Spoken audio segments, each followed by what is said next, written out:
कौन कहता है कि आसमान में सुराग हो नहीं सकता, एक पत्थर तो तबीयत उछालो।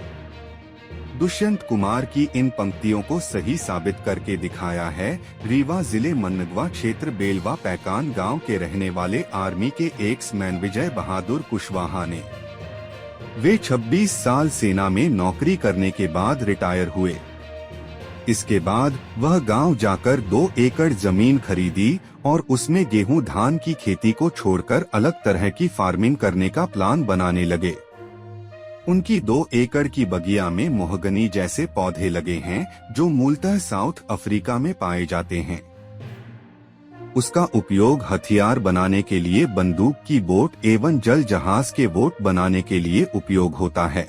2 एकड़ की खेती में नींबू, सहजन, करौंदा, मोगनी, चीकू और अमरूद के पौधे लगाए हैं। हालांकि विजय बहादुर कुशवाहा जब शुरू में इन पौधों की खेती करना शुरू किया तो गांव के लोगों ने तरह तरह के तंज कसने लगे थे, लेकिन अब उनके खेतों में लहराते हुए सहजन के पेड़ अब फल देने लगे हैं। नींबू और अमरूद मार्केट में बेचने लगे हैं। अभी यह पौधे छोटे हैं, कम फल दे रहे हैं, लेकिन उनका मानना है कि 1-2 साल के बाद ये पेड़ 4 से 6 लाख रुपए वार्षिक आमदनी होने लगेगी।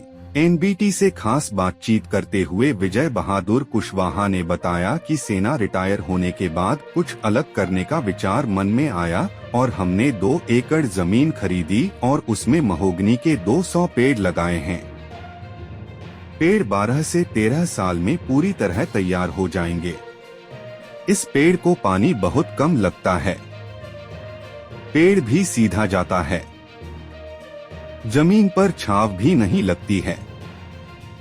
तैयार होने पर और एक पेड़ की कीमत करीब 40 से 45 हजार रुपए होगी।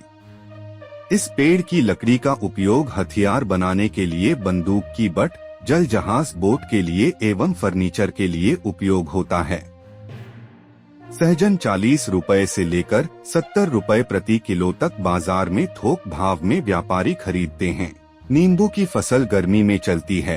प्रति नींबू 5 रुपए आसानी लोग खरीदते हैं। लीची में फूल लगे हैं। आंवला की कई प्रजातियां लहलहाते हुए खेतों में ध्यान आकर्षित कर रही है। उनके अनुसार इस तरीके से कम लागत में अधिक मुनाफा कमाया जा सकता है।